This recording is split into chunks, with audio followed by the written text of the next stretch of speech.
യേശുക്രിസ്തുവിന്റെ പരിശുദ്ധമായ നാമത്തിൽ എല്ലാ പ്രിയപ്പെട്ടവർക്കും മോർണിംഗ് പുതിയൊരു പ്രഭാത വചന ധ്യാനത്തിലേക്ക് സ്വാഗതം. കഴിഞ്ഞ ദിവസങ്ങളൊക്കെ നമുക്ക് വളരെ അനുഗ്രഹിക്കപ്പെട്ട ആത്മീക വചന ചിന്തയിലൂടെ കടന്നു പോകാൻ തക്കോണം ദൈവം നമ്മെ സഹായിച്ചല്ലോ. നമ്മളുടെ ചിന്താവിഷയം നിങ്ങൾ മറക്കരുത്. ദൈവരാജ്യം എന്നുള്ളതാണ് നമ്മുടെ ചിന്താവിഷയം. നമ്മൾ ഈ ഭൂമിയിൽ ആത്മീയമായ ദൈവരാജ്യത്തിലാണ് എന്നുള്ളത് നമ്മൾ തിരിച്ചറിഞ്ഞിട്ട് നമ്മൾ ഇനിയും കർത്താവ് യേശുക്രിസ്തുവിന്റെ രണ്ടാമത്തെ വരവോടുകൂടെ നമ്മൾ യഥാർത്ഥ ദൈവരാജ്യത്തിലേക്ക്, സാക്ഷാൽ ദൈവരാജ്യത്തിലേക്ക് പ്രവേശിക്കും. എന്നാൽ നമ്മൾ ഈ ആത്മീയമായ ദൈവരാജ്യത്തിൽ ഇവിടെ ആയിരിക്കുമ്പോൾ നമ്മൾ നേരിടുന്നതായ പല വിഷയങ്ങളുടെ മുമ്പിൽ വ്യക്തമായ ക്ലാരിറ്റി, ഒരു വ്യക്തത ദൈവത്തിന്റെ വചനത്തിലൂടെ കർത്താവ് യേശുക്രിസ്തു നമുക്ക് നിരവധി ഉപമകളിലൂടെ നൽകുന്നുണ്ട്. അതിൽ നമ്മൾ ഈ ദിവസങ്ങളൊക്കെ ചിന്തിച്ചതായ ഒരു ചിന്ത മത്തായിയുടെ സുവിശേഷം 25-ാം അധ്യായത്തിൽ മണവാളനെ എതിരേൽപ്പാൻ വേണ്ടി പുറപ്പെട്ട 10 കന്യകന്മാരോട് സ്വർഗരാജ്യം സദൃശ്യമാകുന്നു എന്ന് കർത്താവ് യേശുക്രിസ്തു പറഞ്ഞ് ആ ഒരു ഉപമയിലൂടെ ഇന്ന് നടക്കുന്നതായ പല കാര്യങ്ങളിലും ദൈവവചനത്തിലൂടെ തന്നെ നമുക്ക് വ്യക്തത വരുത്താൻ കഴിയും എന്നുള്ളത് നമുക്ക് ചിന്തിപ്പാൻ തക്കോണം ദൈവം നമ്മെ സഹായിക്കുന്നല്ലോ.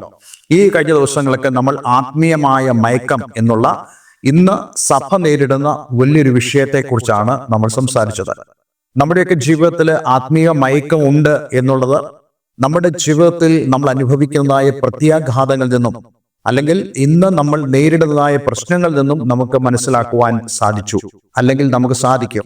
തീർച്ചയായിട്ടും ഞാൻ വിശ്വസിക്കുന്നു നിങ്ങളിൽ പലർക്കും നിങ്ങളെ തന്നെ ഒന്ന് പരിശോധിക്കാനും നിങ്ങൾ ആത്മീയമായ മയക്കത്തിലാണോ അല്ലയോ എന്ന് തിരിച്ചറിയുവാനും, അങ്ങനെ ആത്മീയമായ മയക്കത്തിലാണെങ്കിൽ നമുക്ക് ഉണരുവാനുള്ളതായ സന്ദേശമാണ് നമ്മൾ ഈ ദിവസങ്ങൾ കേട്ടത്.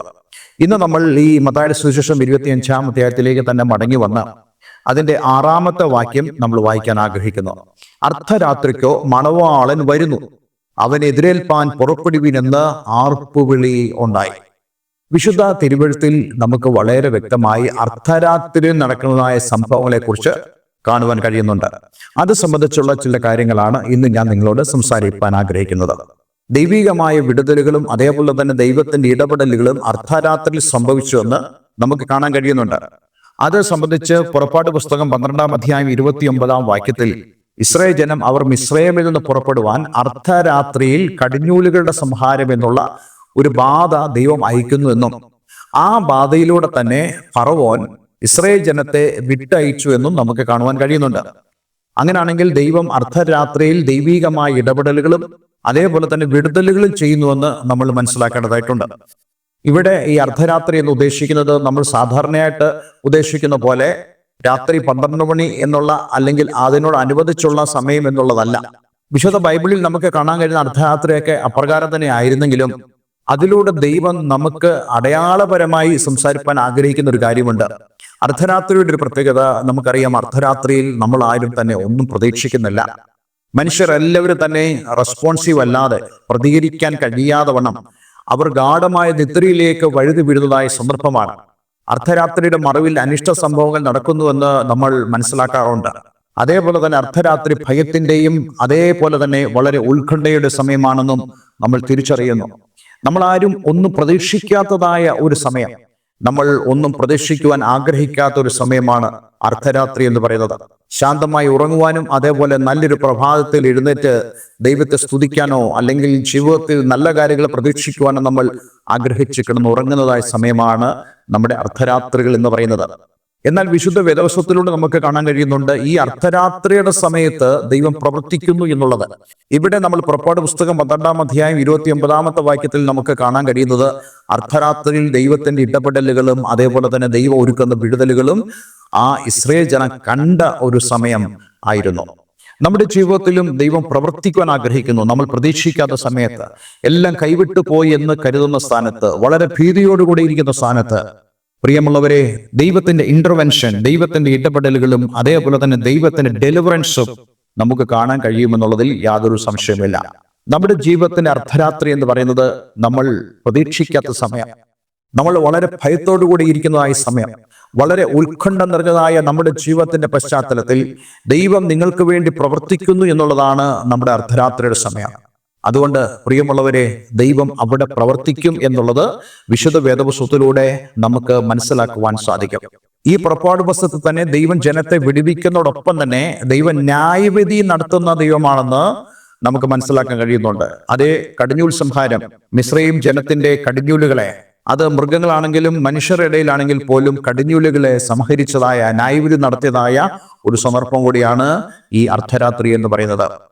അതേപോലെ തന്നെ നമുക്ക് വിശുദ്ധ വേദപുസ്തകത്തിൽ കാണാൻ കഴിയുന്നുണ്ട് ആത്മീയമായ അന്ധകാരം, അതേപോലെ തന്നെ പരീക്ഷണങ്ങളും നടക്കുന്നതായ ഒരു സമയമാണ് അർദ്ധരാത്രിയുടെ സമയം എന്ന് പറയുന്നത്.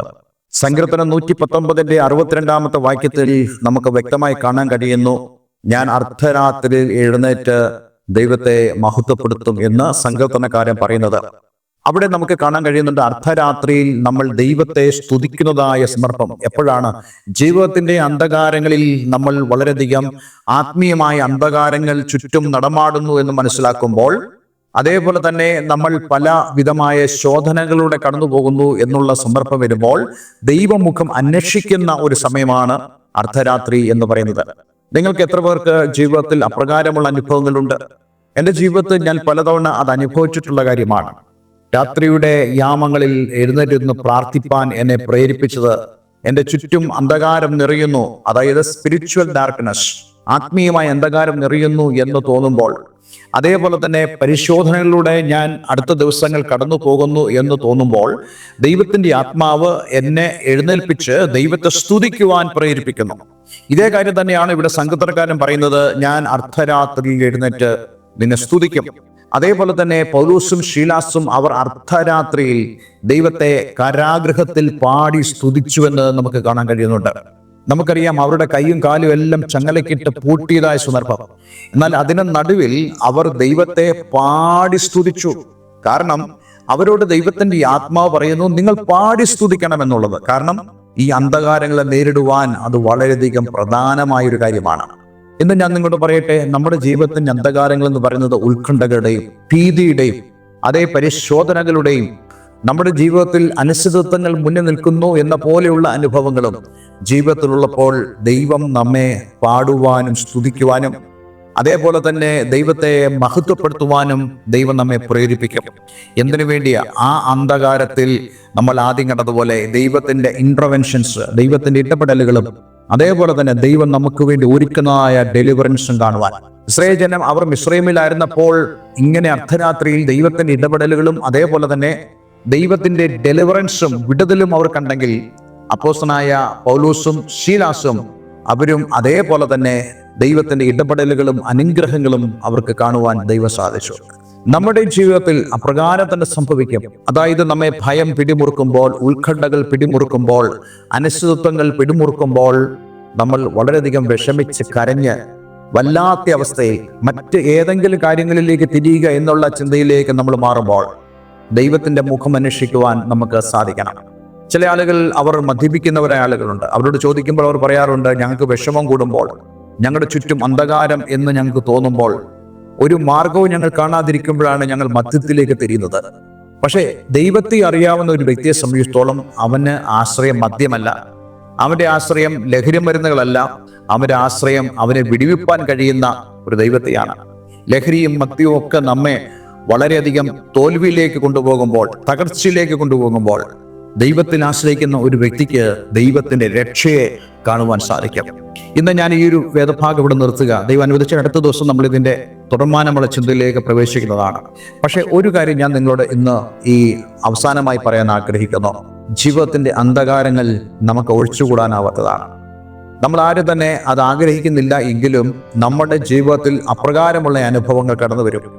ഒരു ദിവസം കഴിഞ്ഞ് ഒരു രാത്രി കടന്നു വരുന്നത് പോലെ നമ്മുടെ ജീവിതത്തിലും രാത്രിയുടെയും അതേ അർദ്ധരാത്രിയുടെയും സമയങ്ങളുണ്ട്. ഇത് നമ്മുടെ ജീവിതത്തിൽ ഉള്ളതാണ്. അത് ഉണ്ടാകുമെന്ന് യേശു തന്നെ പറഞ്ഞിട്ടുണ്ട്. പക്ഷെ അതിന്റെ നടുവിൽ ദൈവം നമ്മെക്കുറിച്ച് ആഗ്രഹിക്കുന്നത് നാം ദൈവത്തെ സ്തുതിക്കുന്നവരായി തീരണം, ദൈവത്തെ മഹത്വപ്പെടുത്തുന്നവരായി തീരണം, അതേപോലെ തന്നെ ദൈവത്തിന്റെ പ്രവൃത്തിയിൽ നമ്മൾ ആശ്രയിക്കുന്നവരായി തീരണം. ഇന്ന് നിങ്ങളുടെ ജീവിതത്തിൽ അപ്രകാരമുള്ള ഒരു അനുഭവത്തിലേക്ക്, ആ ഒരു അവസ്ഥയിലേക്ക് നിങ്ങൾ കടന്നു വരിക. തീർച്ചയായിട്ടും ദൈവം നിങ്ങളെ വിടുവിക്കുന്നതായ ദൈവമാണെന്ന് ഒരു പ്രാവശ്യം കൂടെ ഞാൻ നിങ്ങളെ ഓർപ്പിക്കുവാൻ ആഗ്രഹിക്കുന്നു. ഒരു നിമിഷം നമുക്ക് ദൈവത്തിൽ പ്രാർത്ഥിക്കാം. സ്വർഗീയപിതാവേ, ഈ നല്ല സമയത്തിനായി അങ്ങേക്ക് നന്ദി പറയുന്നു. ഞങ്ങളുടെ ജീവിതത്തിൽ അന്ധകാരങ്ങളുടെ സമയങ്ങളുണ്ട്, അർദ്ധരാത്രിയുടെ സമയങ്ങളുണ്ട്. അത് ഞങ്ങളുടെ ജീവിതത്തിൻ്റെ ഉത്കണ്ഠകളെയും ഞങ്ങളുടെ ഭീതിയെയും ഞങ്ങൾ നേരിടുന്നതായ അനിശ്ചിതത്വങ്ങളെയും മറ്റും കാണിക്കുന്നു എന്നുള്ളത് ഞങ്ങൾക്കിന്ന് ഗ്രഹിപ്പാൻ തക്കവണ്ണം ഇടയായി തീർന്നു. എന്നാൽ ദൈവം, അവൻ അന്ധകാരങ്ങളിൽ ഇടപെടുന്ന ദൈവം അർദ്ധരാത്രിയിൽ പ്രവർത്തിക്കുന്നതായ ദൈവം, തന്റെ ജനത്തെ വിടുവിച്ചതായ ദൈവം ഇന്നും ജീവിക്കുന്നു എന്ന് ഞങ്ങൾക്ക് ഒരു പ്രാവശ്യം കൂടെ തിരിച്ചറിയുവാൻ കഴിഞ്ഞതായി ഞങ്ങൾ നന്ദി പറയുന്നു. എന്നെ കേൾക്കുന്ന പ്രിയമുള്ളവർ, അവരുടെ ജീവിതത്തിന്റെ അന്ധകാരങ്ങളിലൂടെയും അർദ്ധരാത്രിയുടെ അനുഭവങ്ങളിലൂടെയും ഉത്കണ്ഠയോടും വളരെയധികം ഭീതിയോടും അനിശ്ചിതത്വങ്ങളോടും കൂടെ ജീവിക്കുന്നുണ്ടെങ്കിൽ ഇന്ന് തന്നെ ആ ഒരു വിഷയത്തിൽ അവർക്ക് ജയം പ്രാപിക്കാൻ തക്കവണ്ണം ദൈവത്തിന്റെ പ്രവൃത്തിയിൽ ആശ്രയിപ്പാൻ തക്കവണ്ണം നീ അവരെ സഹായിക്കണമെന്ന് പ്രാർത്ഥിക്കുന്നു. പ്രാർത്ഥന കേട്ടതിന് നന്ദി. യേശു ക്രിസ്തുവിൻ നാമത്തിൽ തന്നെ ആമേൻ, ആമേൻ. ഇന്നത്തെ വചനധ്യാനം നിങ്ങളുടെ ജീവിതത്തിൽ വലിയ അനുഗ്രഹത്തിന് കാരണമായി തീർന്നു ഞാൻ വിശ്വസിക്കുന്നു. നിങ്ങൾ എനിക്ക് തരുന്ന എല്ലാ ആത്മീയമായ പിന്തുണയ്ക്കും ഞാൻ നന്ദിയും സ്നേഹവും അർപ്പിക്കുന്നു. ദൈവം ധാരാളമായിട്ട് നമ്മളെ അനുഗ്രഹിക്കട്ടെ. അടുത്ത ദിവസം നമുക്ക് ഇതേ ചിന്തയുമായി നമുക്ക് വീണ്ടും കാണാം. എല്ലാവരും ദൈവം അനുഗ്രഹിക്കട്ടെ. Have A nice day. God bless you all.